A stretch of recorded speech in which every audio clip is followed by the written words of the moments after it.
I think it's very difficult when you're actually slogging away day after day doing something and you've been doing it the same way for 10 or 20 years, trying to make it as efficient and as pleasant as possible for everyone, to lift your head up and actually see a very different horizon, where actually it's much more about moving from patients to consumers.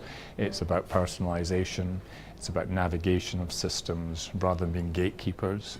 It's a very different world, and I think we've got some hints that that may be possible. So for example, for diabetes, diabetic patients now very rarely go to hospital, particularly for the long period where they don't tend to have complications. They manage their diabetes very expertly now with tools. They have portals that we've seen at meetings that they can help them self-manage.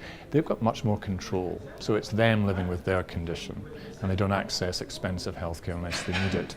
I can see that model hopefully moving to many different conditions. We need a different workforce. The work that a doctor does 20 years from now may look very different from what a doctor does now.